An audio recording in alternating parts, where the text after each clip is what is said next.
Le marché des tableaux anciens est un monde qui peut sembler opaque, et bien souvent très poussiéreux pour beaucoup. Et pourtant, la réalité est tout autre. Pour en faire la preuve, nous nous rendons chez Christie's afin d'assister au montage d'une exposition, moment clé avant la vente aux enchères qui doit suivre quelques jours après. Nous déambulons avec Bérénice Verdier, spécialiste associée maître ancien, dans ce montage. Notre guide évoque avec nous, mais aussi ses collègues, Pierre-Étienne, Victoire Terlinden et Olivia Gauche, cette spécialité. Je suis Nicolas Bousser, et pour ce nouveau numéro de Parole d'Art, avec Antoine Boucher, c'est moi. Nous vous proposons de découvrir les dessous d'une vente aux enchères de tableaux anciens, de la toute première étape à la vente en elle-même, en passant par l'exposition publique. Et pour ça, direction le 9 avenue Matignon, un vendredi matin de juin. Restez jusqu'à la fin de l'épisode pour assister aux enchères de la pièce phare de la vente. Et pour ne pas manquer nos prochaines productions, pensez à vous abonner et rendez-vous sur coupefilaire.com pour découvrir nos articles. Bérénice, bonjour. Merci de nous accueillir ce matin devant chez Christie's dans un contexte un peu particulier. Est-ce que dans un premier temps, vous pouvez vous présenter et nous expliquer justement ce contexte et toute cette agitation autour du bâtiment et à l'intérieur en ce moment ? Bonjour Nicolas. Effectivement, ici on est au 9 avenue Matignon, c'est le siège de Christie's à Paris. C'est là que sont nos bureaux, c'est là que se concentre notre activité et c'est là qu'ont lieu les expositions et les ventes aux enchères. On a la chance d'avoir tout dans un même lieu. Et là ce matin, on est vendredi matin, il est 9h et on est à la mise en salle de deux ventes à venir, donc de deux ventes de tableaux anciens. Il y a une vente qui se tiendra le 15 juin, une vente live, une vente avec un commissaire-priseur et une vente le 16 juin online. Donc venez avec moi, on va regarder un peu comment ça se met en place. Allons découvrir ça.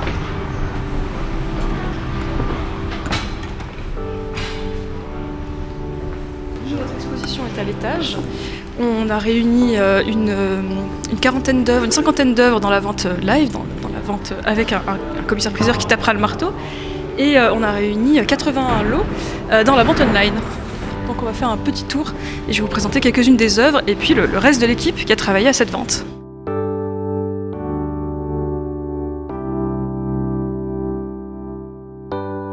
Donc, nous voici donc à l'intérieur, dans le cœur du réacteur. Donc le montage de l'expo est en cours donc pour cette vente maître ancien. Est-ce que vous pouvez nous présenter un peu le format de ces ventes maître ancien, leur récurrence et combien d'œuvres en général sont présentées, à quelle fréquence Donc pour présenter, les ventes maîtres anciens. Les ventes maîtres anciens, c'est donc des ventes qui regroupent des œuvres d'art qui vont de la Renaissance jusqu'au 19e et au début du 20e. Donc c'est une période très large avec beaucoup de mouvements, beaucoup de courants artistiques et beaucoup de périodes, beaucoup d'écoles de peinture. Et chez Christie's à Paris, nous avons deux grands moments de vente. De vente aux enchères consacrée aux maîtres anciens, le mois de juin, donc la période que nous sommes en train de visiter là, et le mois de novembre. On découpe selon les sites de vente dans le monde l'année selon différents moments. À Paris, c'est juin et novembre pour les maîtres anciens, mais à New York, c'est plutôt janvier et octobre, et à Londres, c'est plutôt juillet-décembre. Donc là, nous sommes en juin, c'est le temps fort de l'été chez Christie's. Oui, c'est le temps fort de l'été chez Christie's, c'est le temps fort donc, pour les tableaux anciens. Chez Christie's et à Paris en général, il y a beaucoup de ventes classiques de tableaux anciens sur le marché de l'art à Paris, donc c'est un mois qu'on a choisi pour ça et on s'est installé donc, sur ce mois de juin pour cette raison. Est-ce que vous pouvez nous en dire un peu plus sur le bâtiment, sur l'histoire du lieu et concrètement pour la vente, quel espace ça représente, quel volume de combien de mètres carrés sont utilisés comme ça pour l'exposition ? Alors, bien sûr. Donc nous, on est situé avenue Matignon, dans le 8e arrondissement, qui est un quartier important pour le marché de l'art, qui concentre beaucoup de galeries, qui concentre les principales salles des ventes importantes à Paris. Donc on a la chance de pouvoir tout exposer au même endroit, de bénéficier de grandes surfaces d'exposition, de nombreux salons. On a même maintenant acquis des salles d'exposition au rez-de-chaussée, ce qui n'était pas le cas il y a encore quelques années. En effet, l'ancienne galerie Vercel a déménagé, ce qui fait que nous avons maintenant une façade sur une vitrine sur rue. Et ce qui est important parce que les maisons de vente, à la différence de galeries, de musées, peuvent avoir un aspect de confidentialité qui peut impressionner un peu le visiteur. Et là, la volonté, c'était vraiment d'ouvrir sur la rue, de montrer que depuis la rue, on pouvait voir des œuvres d'art et qu'on pouvait passer la porte, que c'était gratuit, que c'était libre. Et que il y a donc en ce moment, il y a une exposition par semaine, voire 2 expositions par semaine. Et on a des musées à ciel ouvert comme ça qui sont accessibles à tous et qu'il ne faut pas hésiter à visiter. Oui, parce que dans ce genre d'exposition, il y a beaucoup d'œuvres. Est-ce que vous pouvez présenter le nombre d'œuvres et le volume, vraiment, et les typologies d'œuvres qu'on va y voir? Donc, comme je disais, il y a 2 ventes. Moi, je m'occupe de la vente en ligne qui regroupe 80 lots, des sculptures et des peintures. Et il y a la vente, la vente live, la vente avec un commissaire-priseur qui regroupe une 50aine d'œuvres.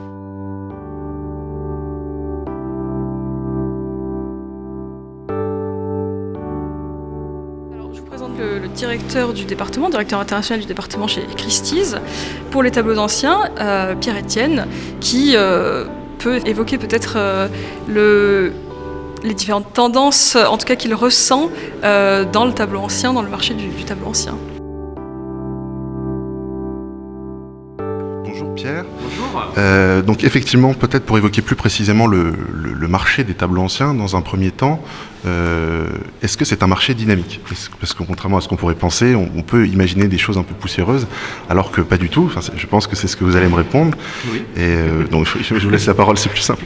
Parfait. Oui, c'est un marché dynamique. C'est un marché en fait exigeant. C'est un marché qui peut être à la fois de spécialistes, de grands spécialistes, de gens qui connaissent extrêmement bien leur domaine, et en même temps c'est un marché de gens qui vont vouloir en fait des images fortes, des images qui parlent à tout le monde, des noms en fait qui parlent à tout le monde. Et ça c'est extrêmement important. Et le tableau ancien en fait, il apporte en fait ce qu'il y a de magique, c'est-à-dire aussi la redécouverte. Moi j'ai l'habitude de dire qu'en tableau ancien en fait, les gens ce qu'ils aiment voir, à la fois nos grands collectionneurs habitués qui recherchent le tableau ancien, et en même temps les nouveaux, c'est qu'on leur montre en permanence du nouveau. Et ça, c'est tout à fait possible en tableau ancien. C'est notre travail, c'est le travail du spécialiste, c'est d'aller rechercher, d'aller découvrir, de remettre en valeur quelque chose sur lequel la lumière n'était plus. Et notre rôle à nous, c'est vraiment de remettre, de redonner un nom, de mettre une attribution, de retrouver une provenance et de raconter ces histoires-là. Ça, c'est vraiment la magie du marché du tableau ancien qui, effectivement, si on le prend sous cet angle, non seulement il est dynamique, mais en plus il est absolument passionnant. Vous parlez de noms qui font peut-être rêver, qui sont dans l'imaginaire collectif. Est-ce que vous pouvez en citer quelques-uns peut-être de Oui, ça? alors après, les grands noms, c'est les noms qui sont... on va parler de Léonard de Vinci, on va parler de Raphaël, on va parler... Là, j'ai le portrait de Louis XIV sous les yeux, qui est le portrait de Sacre. Et quelque part, ça, c'est une image aussi qui parle à tout le monde. Ça veut dire que, en fait, si on avait à réfléchir un petit peu à l'évolution, c'est aussi un marché qui s'est mondialisé. Et on est en train de parler...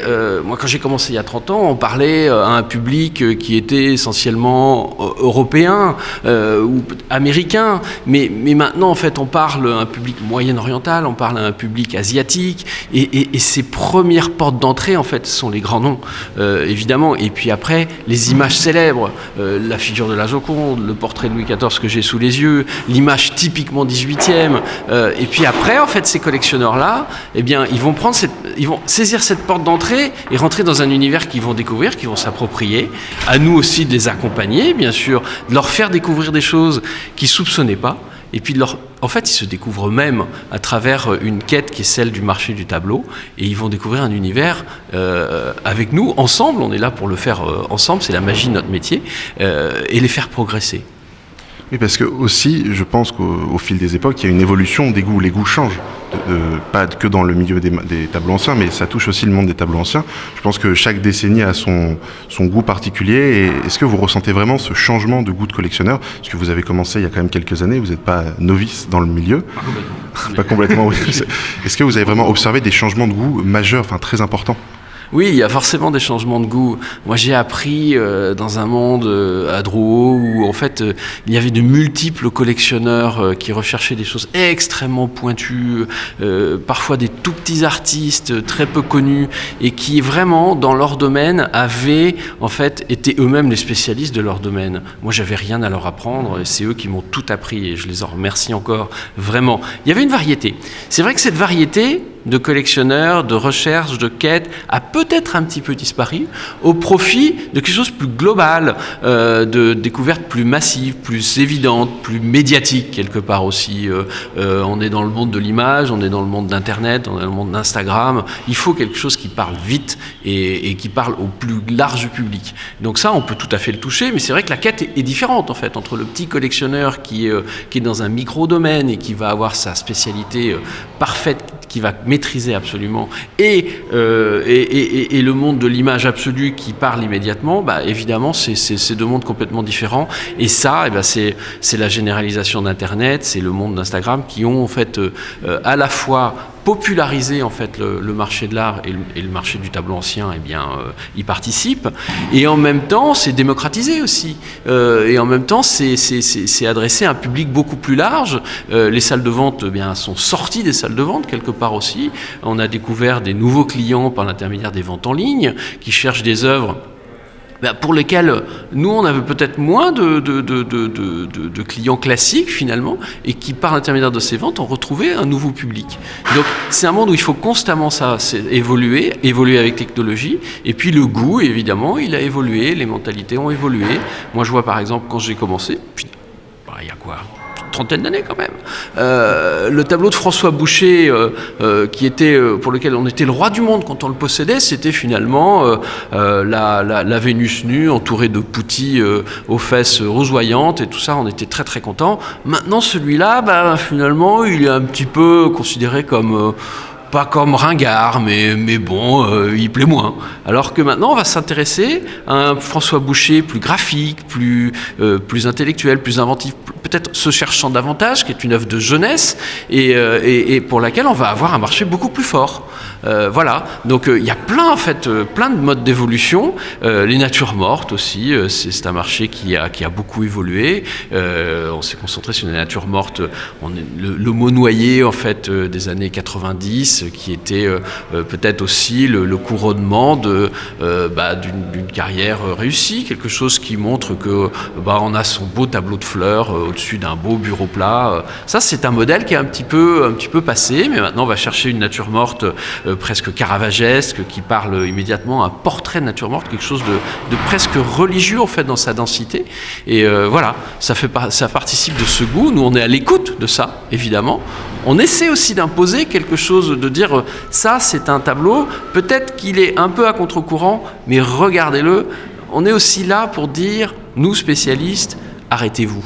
Regardez ça précisément. J'ai sélectionné ça pour vous. J'aimerais vous montrer ça en détail. Et ça, c'est vraiment le discours, c'est ce qu'on aime faire en fait. C'est ciseler notre métier. Voilà. Évidemment, il a changé et le goût aussi. Et est-ce que, entre les lignes, il faut comprendre peut-être que les acheteurs sont moins spécialistes qu'avant, qu'il y a un rôle plus pédagogique des maisons de vente comme Christie's à avoir qu'auparavant ? Alors, je dirais, on a des acheteurs spécialisés, on a des acheteurs très spécialistes, on a des acheteurs qui connaissent extrêmement bien leur domaine, on a des acheteurs à qui j'ai absolument rien à apprendre, si vous voulez. Voilà, c'est eux qui m'apprennent tous les jours parce qu'ils sont très très compétents. Et puis, c'est un monde qui s'est mondialisé, qui s'est globalisé, qui s'est démocratisé. Notre rôle, c'est aussi de faire découvrir notre spécialité. Voilà, on parle beaucoup de l'art contemporain, on parle beaucoup du design.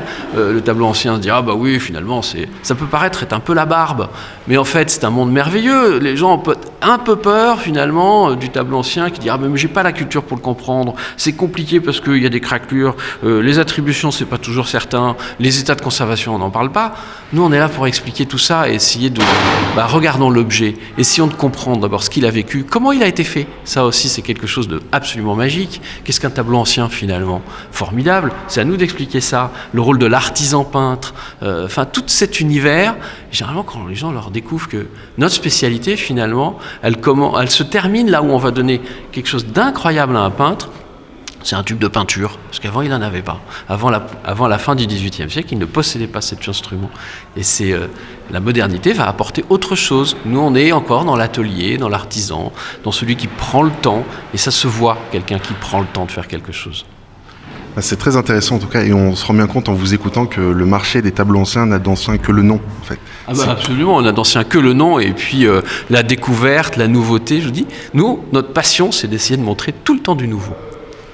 Rebondir sur ce qu'a dit Pierre, je dois dire qu'effectivement le fait que les ventes de tableaux anciens ont pris un tournant digital, comme tout le marché de l'art a pris un tournant digital, nous a permis aussi de toucher des nouvelles personnes, comme disait Pierre. Disons qu'on a un public peut-être qui est arrivé, un nouveau public qui arrive par les ventes aux enchères numériques et qui est plus jeune, qui s'intéresse, comme vous l'avez dit, plus à des images fortes qui vont on doit s'adapter, nous aussi, on s'adapte. Nos identités de vente changent puisque les goûts changent et peut-être que les ventes aux enchères en ligne permettent de toucher un nouveau public par des nouvelles images. Nous, on fait découvrir des images et puis aussi, on s'adresse à eux différemment avec des ventes qui ont des identités différentes. Et ça, c'est assez intéressant, c'est assez passionnant. C'est vraiment notre travail de spécialiste à nous, en fait, de choisir quelle vente mettra le mieux en valeur l'objet, quelle vente va le mieux parler à quel type de collectionneur, d'amateurs. Et donc la vente en ligne permet de s'adresser à un public plus jeune par des images peut-être plus fortes et par des nouveaux attraits et par un moyen moderne. Et on s'est rendu compte, bon évidemment c'est une dynamique qui s'est largement accélérée avec la crise sanitaire que l'on a traversée, où les maisons de vente en fait ont montré, et Christie's en tout cas a montré une vraie capacité d'adaptation, je trouve. On a fait des ventes à huis clos pendant le confinement, on a fait beaucoup plus de ventes numériques, et on s'est aperçu que les gens achetaient en fait en ligne, n'avaient pas peur d'acheter, d'avoir d'acquérir des objets aux estimations assez élevées, peut-être plus élevées que ce qu'on imaginait en ligne. Parce que les habitudes ont changé, parce que le public a changé, parce qu'on s'adresse à une génération qui n'a pas vraiment peur d'acheter sur Internet et de découvrir les choses de cette manière-là. Et peut-être même aussi à ce moment-là, en fait, on s'est adressé à un public, on a découvert un public où un public ça a permis à un public de découvrir les ventes publiques, ce qui ne serait jamais rentré de même dans une salle de vente publique. Voilà, parce que tout le monde pense qu'une salle de vente publique, c'est pas public. Mais si, en fait, une exposition est publique, la vente est publique, tout le monde peut rentrer, on ne paye pas d'entrée, les gens ont peur de pousser la porte parce qu'ils se disent j'ai pas les moyens. En fait, c'est une salle d'exposition avant tout, et c'est un endroit public. Mais finalement, ils n'osaient pas, mais avec le confinement, les ventes en ligne, en fait, ont ouvert la porte d'un monde qui était celui de la vente publique. Il y a des gens qui n'ont jamais osé de le faire, en fait. Et donc, ils vont commencer à enchérir à travers l'ordinateur, par écran, et pourquoi pas venir au final. Voilà, ça s'appelle une évolution aussi, c'est formidable. Enfin, vraiment, on s'est aussi, encore une fois, élargi et adressé à un public plus large grâce à cela. Et vous sentez que la crise du Covid a été pour beaucoup là-dedans, ou avant ça, il y avait déjà un vrai virage qui a été amorcé avec la digitalisation des ventes, etc. Tout ça la crise du Covid a été un accélérateur formidable. Évidemment, c'était quelque chose dont on parlait, les ventes en ligne, mais voilà, et encore plus. Pardon, on en faisait déjà auparavant, mais c'est vrai qu'on a pris l'habitude, certaines ventes qui étaient des ventes, disons des ventes qui étaient en train de se passer de catalogue ou qui étaient en train de se vendre déjà différemment, ont vraiment pris une nouvelle identité. Et donc on refait un marché un peu différent avec les ventes en ligne.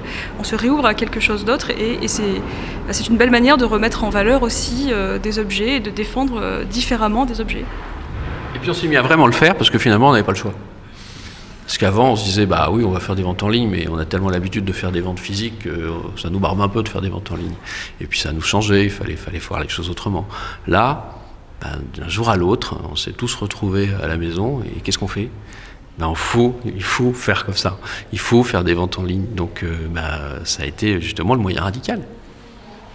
Et à ce propos, j'aimerais vous parler d'un tableau très important de notre vente, le tableau... à l'estimation en tout cas la plus élevée de cette vente. Il s'agit d'un tableau d'Anne Valayer-Coster, donc une femme peintre du XVIIIe siècle. Et ça me permet donc de parler un peu de ce tableau, me permet de rebondir sur ce que vient de dire et ce que vient de développer Pierre sur l'évolution des goûts. Alors, c'est vrai, on peut se demander est-ce que les femmes artistes ont la cote, est-ce que les femmes peintres sont particulièrement mises en avant et voilà, et valent plus aujourd'hui. Alors, si on regarde très schématiquement, on pourrait se dire que oui, effectivement, en ce moment, les femmes artistes sont assez recherchées.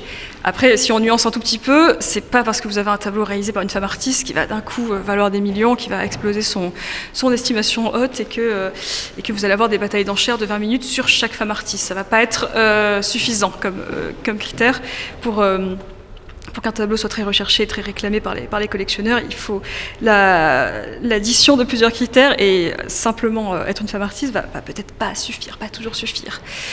En revanche, ce qui est vrai, c'est qu'il y a une véritable appétence pour les femmes artistes. On a une évolution du goût qui tend vers ce type d'œuvre. c'est pas nouveau. Beaucoup d'historiens ont déjà travaillé sur les femmes artistes, c'est pas un thème que l'on découvre, il y a eu des recherches, il y a eu des chercheurs qui se sont consacrés aux femmes artistes. Ce qui est vraiment nouveau, peut-être ce qui est récent, c'est la réception de ces recherches. On a les grandes institutions, on a les galeries, les fondations qui développent des moyens, qui créent des expositions monographiques consacrées aux femmes artistes. Et ça, on ne peut que s'en réjouir de ce tournant, puisqu'il était peut-être temps qu'on fasse des expositions monographiques consacrées aux femmes artistes. Quand on y réfléchit, la première exposition en France consacrée à Vigée-Lebrun, c'est 2015, c'est au Grand Palais.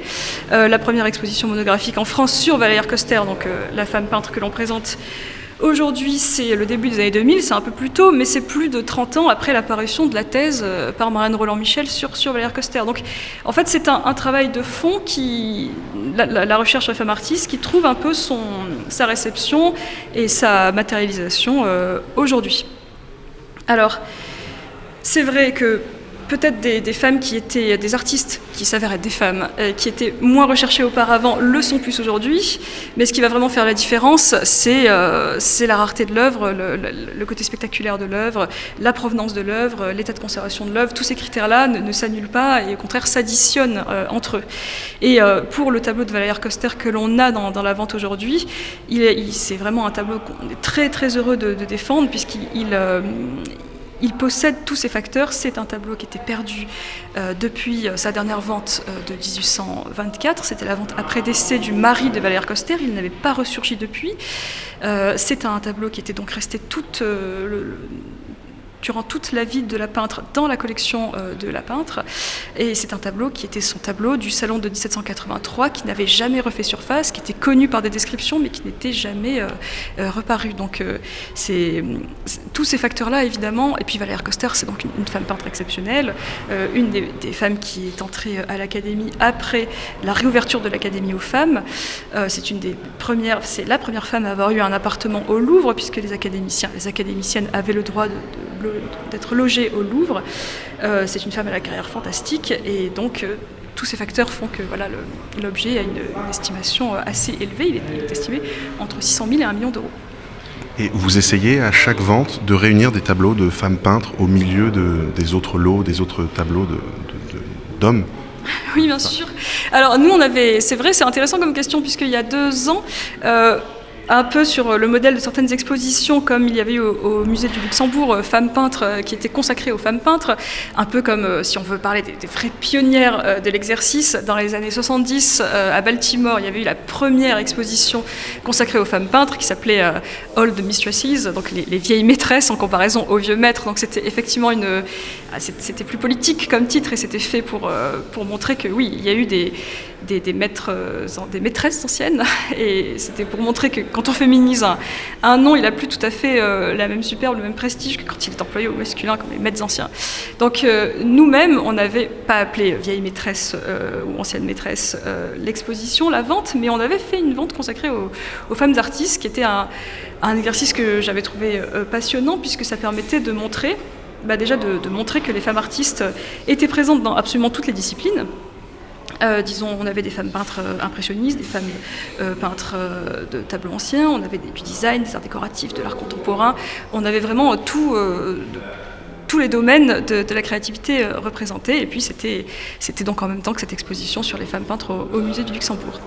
Mais donc évidemment, on ne les sépare pas dans les ventes, on ne fait pas une session pour les femmes artistes au sein de la vente de tableaux anciens, mais c'est au contraire très intéressant, je trouve, de montrer, on a plusieurs femmes artistes dans cette vente, et c'est intéressant de montrer que non, aux côtés d'hommes artistes, il y avait aussi des femmes sous l'Ancien Régime, et des femmes dont on parle plus en ce moment, et tant mieux, il faut s'en féliciter, je trouve. Est-ce que c'est aussi une manière pour Christie's du coup de réhabiliter des artistes dont on parlait pas assez, ou peut-être disparus un peu de la mémoire collective? Il y avait une volonté vraiment chez Christie's de réaffirmer ces talents-là? Pendant l'exposition Femmes artistes, c'était un peu une sorte de photographie du marché actuel, je trouve, puisqu'il y avait beaucoup d'artistes dont on parlait, et ça nous a aussi permis de mettre effectivement en avant des artistes que l'on ne voyait pas trop, ou en tout cas de mettre, comme disait Pierre tout à l'heure, de mettre le projecteur différemment, et c'est ce qu'on aime faire nous en tant que spécialistes, c'est montrer des objets différemment, faire découvrir des objets. Et donc c'était intéressant de présenter certaines artistes différemment, de les mettre en avant par cette vente. Mais sinon les femmes n'ont pas attendu, les femmes peintres, les artistes qui se trouvent être des femmes encore une fois, n'ont pas attendu ces 2 dernières décennies, puisque ce sont pendant ces 2 dernières décennies, au cours de ces 2 dernières décennies, qu'on a vu se multiplier les expositions consacrées aux femmes. Donc les femmes artistes n'ont pas attendu ces 2 dernières décennies pour réaliser des records d'enchères et des prix spectaculaires aux enchères. Pour reciter Anne Valayer-Koster, un des prix les plus élevés obtenus par l'artiste est un prix qui date un peu. C'est un tableau qui s'était vendu à Paris en 1992, un tableau qui est bien connu maintenant puisqu'il a été acheté par l'État, et il a été récemment dans 2 expositions parisiennes. C'est Sa nature morte représentant des coquillages, qui était à la fois dans l'exposition Les origines du monde à Orsay et dans l'exposition Les choses consacrée aux natures mortes au Louvre. Donc c'est un record ce n'est plus le record de l'artiste, mais ça reste un prix très élevé obtenu par l'artiste, et donc déjà en 1992. Donc je vous présente le reste de l'équipe. Nous travaillons avec Victoire Terlinden, qui est notre catalogueur ici. Peut-être que tu peux expliquer un peu ce que tu fais chez Christie's, ta fonction de catalogueur, et puis aussi un peu le déroulé de cette exposition. Comme Bérénice l'a dit, je suis catalogueuse, ce qui veut dire que je suis en charge du catalogue. Dans le cadre de chaque vente, on rédige un catalogue qui permet de reprendre tous les lots qui constituent cette fameuse vente.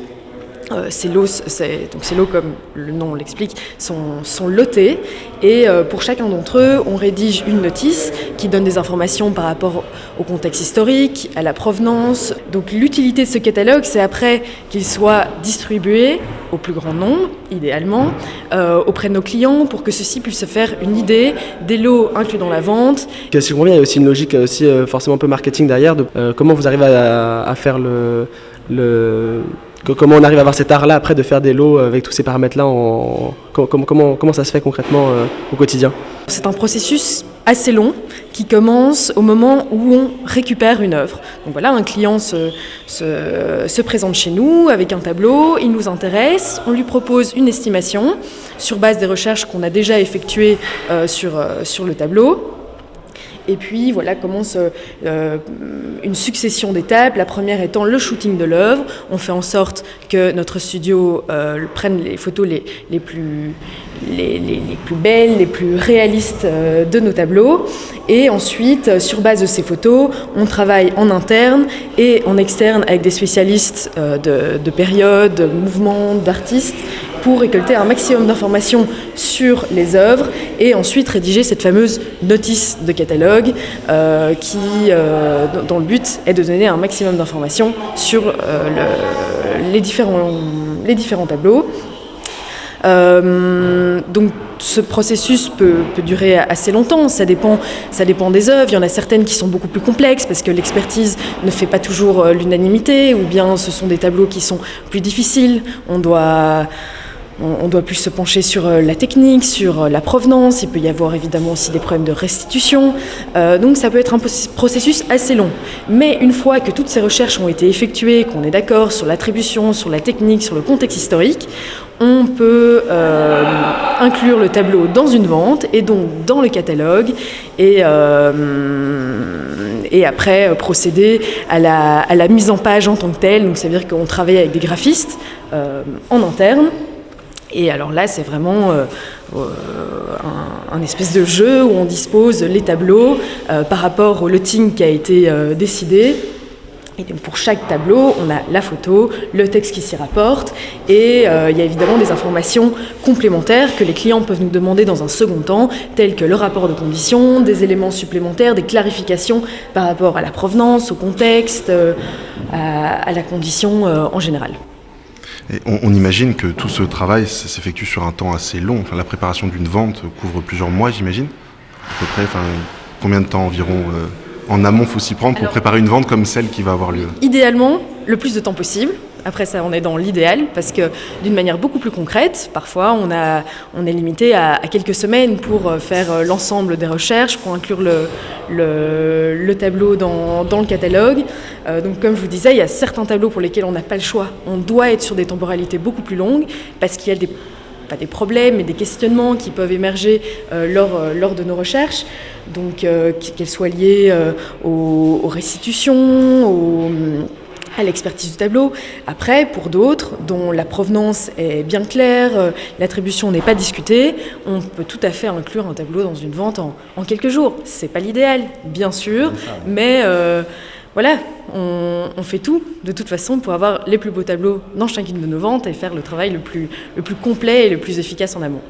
Et là, justement, ce matin, on arrive au point un peu l'acmé du drame, c'est-à-dire qu'il y a beaucoup d'agitation, c'est le montage de l'exposition juste avant la vente. Qu'est-ce qui s'y passe exactement? Comment on procède pour monter une exposition d'une vente publique maître ancien, où il y a quand même beaucoup de lots, c'est des espaces assez importants. Comment ça se passe finalement? Alors, vous l'avez dit, il y a beaucoup de lots, les espaces sont restreints, on travaille avec énormément de contraintes. Après, c'est des contraintes qui sont source de beaucoup d'innovation et on doit être assez imaginatif, surtout qu'on travaille sur une temporalité bien particulière. Donc, par rapport au montage d'expositions qu'on peut connaître dans les musées, dans les galeries ou bien dans d'autres institutions, on est sur des délais très très très courts. Donc voilà, pour vous donner une idée, aujourd'hui on monte l'exposition en un jour. Alors idéalement, parfois on en a 2, 3, mais voilà, le mois de juin est tel que encore hier on vendait la vente d'art contemporain. Donc pas le choix. Aujourd'hui, on fait avec ce qu'on a et ça implique une énorme organisation et une grande coordination en amont. Donc pour cela, on peut compter sur des équipes incroyables qui nous permettent déjà de planifier quel lot est-ce qu'on veut accrocher ou comment faire en sorte qu'ils reviennent de l'entrepôt à temps. Est-ce qu'ils sont encadrés? Est-ce qu'on a besoin d'un cadre de prêt?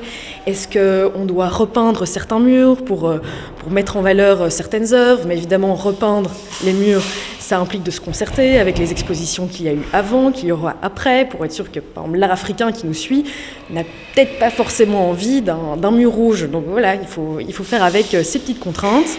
On a aussi des idées parfois plus liées à la scénographie, qui impliquent aussi de prévoir certains montages, certains socles en amont. Donc ça, c'est tout ce qui se fait avant le montage à proprement dit. Et puis pendant le montage, on retrouve cette même coordination où, comme vous pouvez le voir autour de vous, y en a qui déposent les tableaux à l'endroit où ils sont censés être accrochés. Et on entend les visseuses derrière. Exactement, les accrochent. Dans quelques minutes, quelques heures, on va commencer à poser les cartels. Au même moment où je vous parle, il y a le marketing qui travaille sur notre vente. Enfin, c'est un grand ensemble et on doit être vraiment coordonné pour assurer la mise en valeur des tableaux tout en gardant un maximum de sécurité.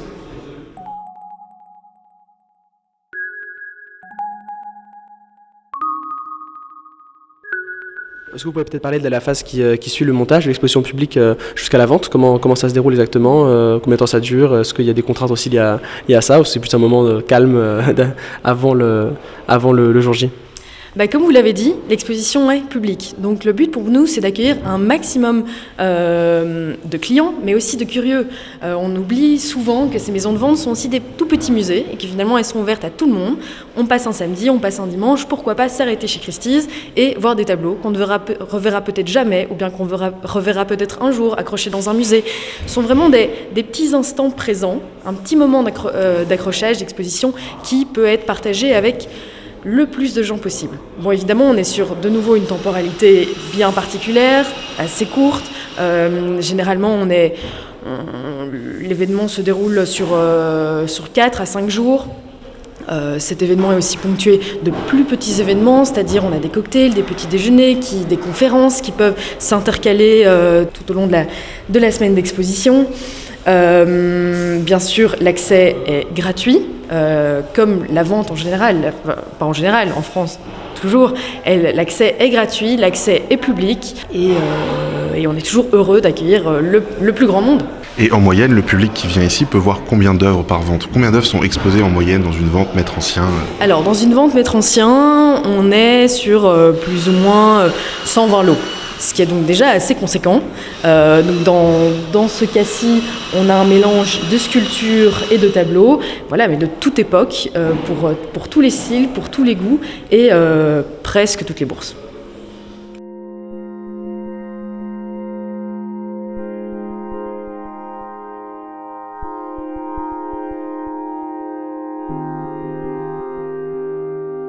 je vous présente Olivia Gauche, qui a rejoint l'équipe depuis Londres, qui travaillait chez Christie's Londres auparavant, et qui a rejoint l'équipe il y a 3 mois, qui est maintenant à Paris, et qui est la directrice de la vente live, donc cette vente qui a lieu avec un commissaire priseur fait de chair et de sang. Je t'en prie, Olivia. Bonjour Olivia. Bonjour. Après, on a pas mal parlé déjà des modalités des ventes, de cette vente maître ancien. Une question qu'on se pose, c'est la relation que peuvent avoir les maisons de vente avec les musées, notamment en France, puisqu'il y a des règles particulières, avec notamment le droit de préemption. Est-ce que vous pouvez un peu évoquer ces relations que vous avez avec les musées, vous en tant que Christie's, et plus largement que le marché de l'art peut avoir avec les institutions Oui, évidemment. Alors, à chaque étape de la vente, en fait, on travaille avec les musées. Donc, pendant qu'on fait nos recherches, c'est très important pour nous de parler avec les spécialistes des artistes. Donc, il y a souvent des conservateurs, conservatrices, restaurateurs, restauratrices qui viennent ici voir nos tableaux en réserve. Donc là, c'est une partie de notre relation avec les musées. Évidemment aussi, si les musées cherchent des tableaux spécifiques pour les expositions, on peut les aider parce qu'on a un contact avec nos clients. Mais puis, au moment de la vente, il y a, comme vous avez dit, cette règle très spécifiquement française qui n'existe pas ailleurs en Europe, ni en Belgique, en Angleterre, c'est que pour la France, et c'est le droit de préemption. Et là, c'est quand un musée pense qu'une œuvre est vraiment très importante pour leur collection permanente, et c'est une œuvre qui a eu son passeport. Donc ça, c'est notre question, mais c'est une œuvre qui peut quitter la France. Là, le musée envoie quelqu'un de leur équipe à la vente, à l'insu du commissaire-priseur et des autres acheteurs. Et là, cette personne, au moment où le commissaire-priseur tape le marteau, on dit adjugé à 300 000. Là, il y a cette personne qui se lève et qui dit droit de préemption de l'État au musée du grand siècle. Merci.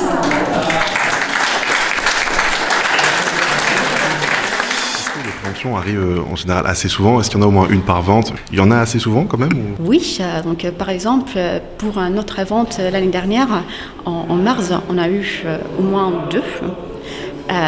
Là, il y avait un tableau c'était un primitif franco-flamand et c'était magnifique. C'était 2 ailes d'un retable qui, au début du XXe siècle, appartenait à Victor Martin Leroy, qui était un grand collectionneur. Lui, et après lui, il avait légué à sa fille, qui était, elle, mariée avec Jean-Jacques Marquis de Vaslot, qui était conservateur au Louvre. Donc, l'importance de la provenance de cette œuvre voulait dire que le Louvre le voulait, mais avec une estimation de base à 250, il a eu son passeport. Enfin, il n'y a pas besoin de demander un passeport pour une œuvre qui a une valeur en dessous de 300 000. Et là, il y avait ce monsieur qui s'est levé, il y avait une préemption. Et c'est là, en fait, moi j'adore les ventes parce que c'est du théâtre. Même avec les préemptions, c'est du théâtre. Et c'est ça, en Angleterre, je suis commissaire-priseur. Je n'ai pas le droit de le faire en France parce qu'en France, c'est un truc légal. Il faut avoir faire une licence de droit. Et ça, j'ai carrément pas fait de tout. Mais oui, et avec cette idée de préemption, ça rajoute, ça épice un peu la vente. Et on se rappelle de cette très belle préemption du Louvre l'année dernière avec un conservateur qui justement est très théâtral. Donc c'était quelque chose et c'était 2 vraiment très très beaux panneaux. Là je pars sur un autre sujet, la peinture 15e, c'est ma passion. Mais non, c'était 2 panneaux super intéressants et une des très belles acquisitions du Louvre. Mais il y a pas que les gros musées qui font des préemptions. Ça dépend effectivement des budgets d'acquisition qui parfois peuvent être un peu réduits en fonction des musées et même pour les grands musées. Mais ça peut arriver aussi que des petits musées préemptent...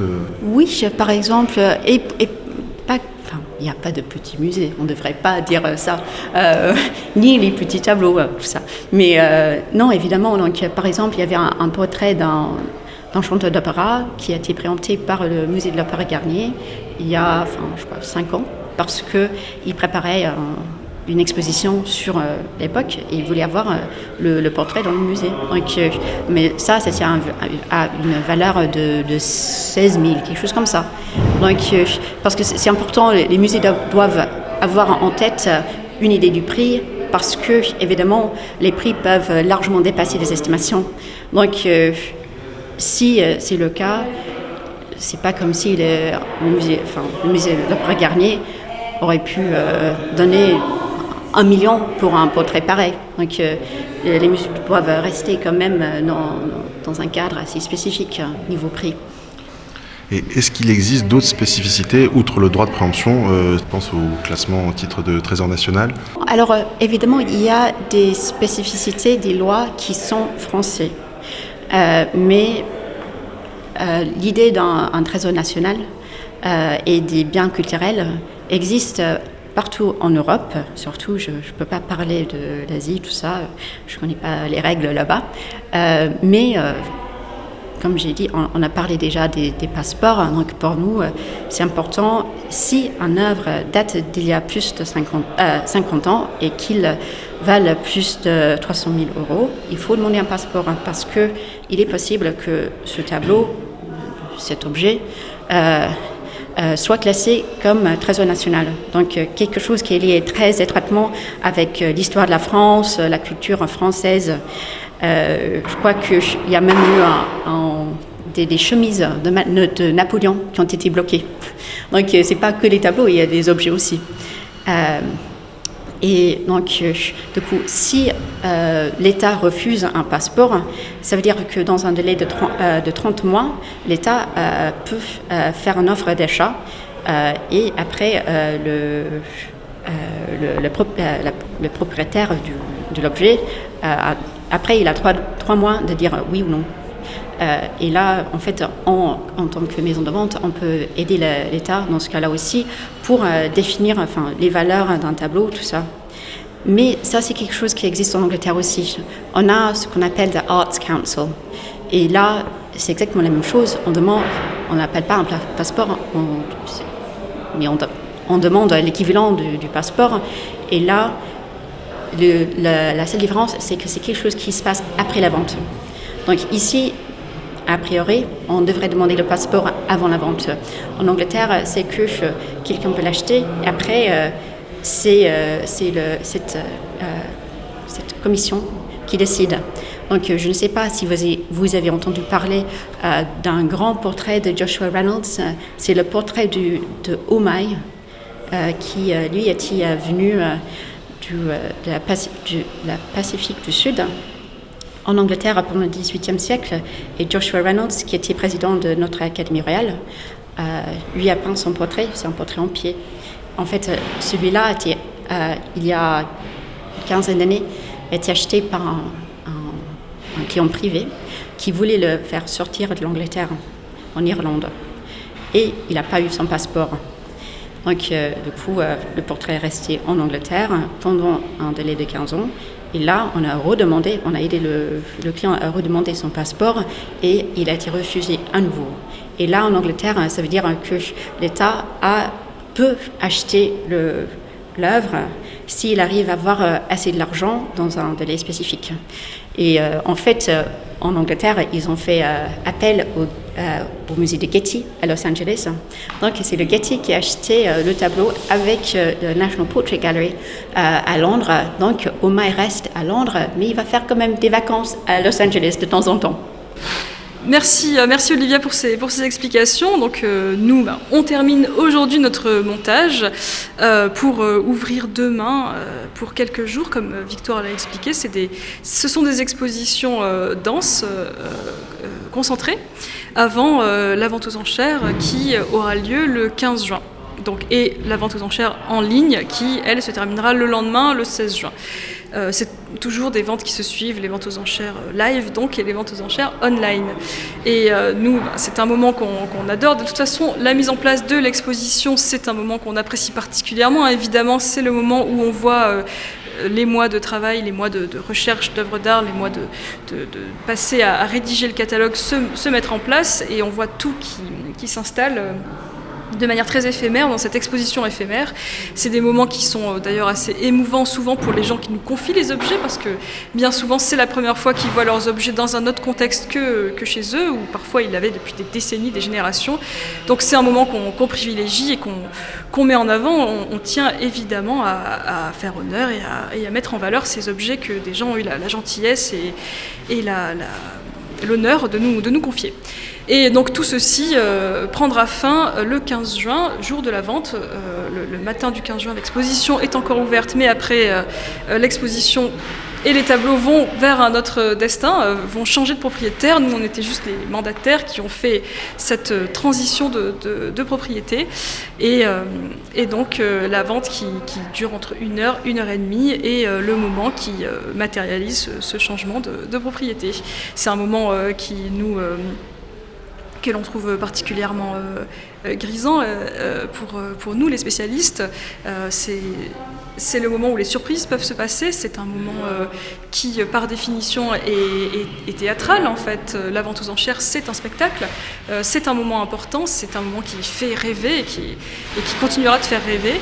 Et donc, rendez-vous le 15 juin. Et surtout, n'hésitez pas à venir voir les ventes aux enchères. C'est public, c'est gratuit.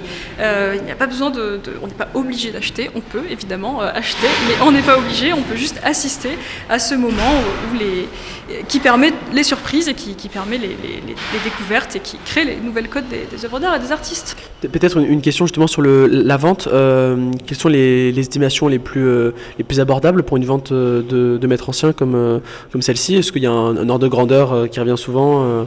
À partir de combien on peut espérer peut-être repartir avec un tableau Pour les œuvres d'art, donc pour la vente en ligne, les estimations doivent aller d'à peu près 3 000 €, voire 2 500 € à plusieurs dizaines de milliers d'euros. Et pour la vente aux enchères live, pareil, on est autour de peut-être 10 000 € pour les tableaux. Pour les sculptures, c'est différent, je ne voudrais pas m'avancer sur les sculptures, mais ça doit être autour de 10 000 € pour 12 000 € pour l'estimation la moins élevée. Et donc, le plus important de la vente, c'est le Valeyre Coster, estimé en estimation basse à 600 000 €. Donc, effectivement, c'est varié. On n'est pas obligé d'avoir des centaines et centaines de milliers d'euros pour acquérir un tableau ancien. Les prix démarrent à tous les niveaux.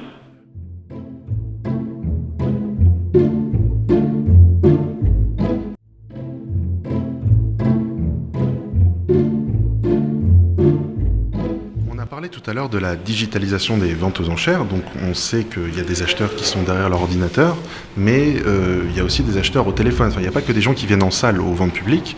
Est-ce que vous pouvez justement expliquer le déroulé vraiment formel d'une vente? Qui achète comment? Oui, dans une vente sur Internet, les gens sont effectivement derrière leurs ordinateurs et on ne les voit pas. On sait tous ça se passe beaucoup au même moment, vers la fin, vers la clôture de la vente. Et dans une vente live, il y a des gens qui se rendent sur place, il y a des gens qui viennent, qui prennent ce qu'on appelle un paddle, qui s'inscrivent pour pouvoir enchérir directement en salle. Il y a des gens aussi sur Internet, puisqu'on peut enchérir sur le Christie's Live. Et il y a des gens qui demandent à être appelés, ou il y a des gens qui déposent simplement un ordre ferme et qui mettent un prix maximum que nous, on enregistre, qu'on reçoit, que le bureau des enchères reçoit. Et puis il y a des gens effectivement au téléphone et qui demandent à être appelés et qui enchérissent. On enchérit vraiment pour eux directement au téléphone avec eux. On suit leurs enchères. Merci beaucoup Bérénice pour cette belle déambulation ce matin dans le montage de cette vente. Ça a permis de découvrir vraiment le monde des ventes publiques, des ventes aux enchères, que certains de nos auditeurs ne connaissent pas forcément. Il y en a qui sont très au fait de tout ça, qui viennent souvent, qui achètent même. Mais il y en a qui découvrent, je pense, avec cet épisode, cet univers qui peut être un peu opaque et qui peut effrayer de l'extérieur. Donc merci beaucoup. Et puis à bientôt dans les salles de Christie's. Merci à vous Nicolas, Antoine, d'être venus ce matin chez Christie's pour ce montage, qui est donc un moment un peu dense, mais toujours très, très passionnant, vraiment, dans le déroulé d'une vente aux enchères. Donc je vous dis à bientôt, j'espère, et j'espère que vous passerez voir la vente et que vous reviendrez régulièrement, comme vos éditeurs d'ailleurs, chez Christie's. Merci beaucoup. Merci beaucoup Bérénice. Pour clore cet épisode, nous vous proposons d'assister à quelques minutes de la vente. Et pour un lot d'importance, le tableau d'Anne Valayer-Coster, évoqué à plusieurs reprises. Vous allez découvrir par vous-même le prix auquel le tableau s'est envolé. Mais ce que nous pouvons déjà vous dire, c'est que l'œuvre rejoint le continent américain, car achetée par la National Gallery de Washington. Bonnes enchères.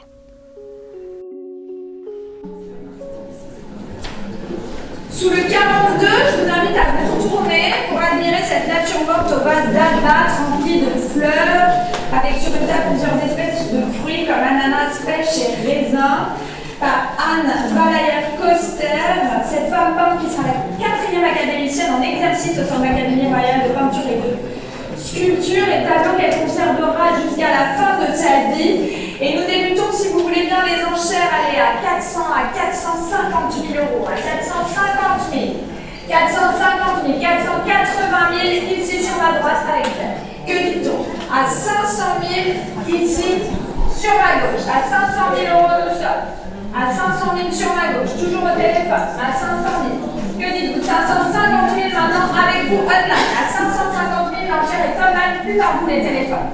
Que dit-on? Astrid, Pierre, qui suit cette enchère de 550 000, à 600 000 en fond de salle devant moi contre fond internet. À 600 000 euros, l'enchère est en fond de salle de vous. Internet, 650 000 par vous Astrid, monsieur en fond de salle, 700 000. Que dit-on Astrid? Avec vous Pierre à 750 000. Monsieur, vous suivez à 800 000. 800 000. Pierre, vous mettez 850 000. 850 000. 880 000. Pierre. 900 000. 920 000. Pierre. 950. 980 000. Pierre, est-ce qu'on dit 1 million? Merci beaucoup. 1 million, monsieur. 1 million 100. 1 million 50. 1 million 50. Que dites-vous? 1 million 100. Voulez-vous mettre 1 million 150, monsieur? 1 million 150. 1 million 2 à haute voix. Monsieur. 1 million 250. 1 million 3. S'arrête. 1 million 3. Olivia, voulez-vous 1 million 4? 1 million 4. Pierre, offrez-moi 1 million 5. 1 million 5. Olivia, offrez-moi 1 million 6. Merci beaucoup. Pierre, voulez-vous 1 million 7? 1 million 7. Olivia, voulez-vous 1 million 8? 1 million 8. Pierre, voulez-vous 1 million 9? Pierre. Astrid, are you still in the run? 1 million 850. C'est ça, Pierre? 1 million 850. Olivia, voulez-vous 1 million 9? 1 million 9. Pierre, est-ce qu'on dit 2 millions? Que faites-vous? Vous allez m'offrir 1 million 950, bien sûr. 1 million 950. Olivia, voulez-vous 2 millions? 2 millions. Merci, 2 millions. Pierre, offrez-moi 2 millions 100, s'il vous plaît. Non. Sans regret. 2 millions. Avec vous maintenant, Olivia. Formandie, Astrid, are you still in the run? Monsieur Enfonsal, c'est sans regret. À 2 millions. Je suis encore là, Pierre. J'ai pas fait tomber le marteau. Qu'est-ce que vous voulez essayer? 2 millions 50, je prends l'enchère si vous voulez. Pierre. Regardez-moi. En voulez-vous? Ah, alors là, vous voulez se sortir le calculatrice. À 2 millions, l'enchère est avec vous, Olivia. Merci infiniment de votre patience. Pierre, je suis prête à prendre 2 millions 50. Je suis suspendu à vos lèvres, regardez-moi, 2,50 millions.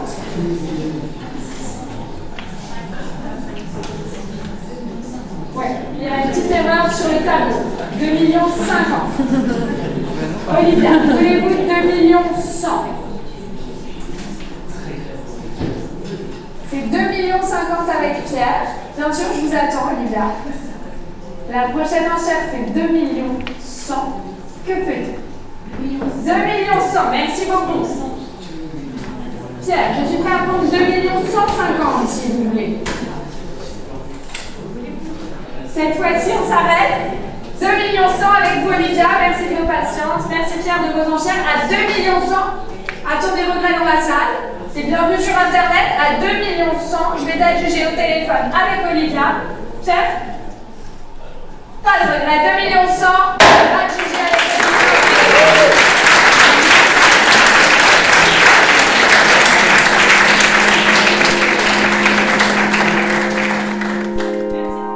La musique et l'habillage sonore de cet épisode ont été réalisés par Julien Bousser. Merci de votre écoute.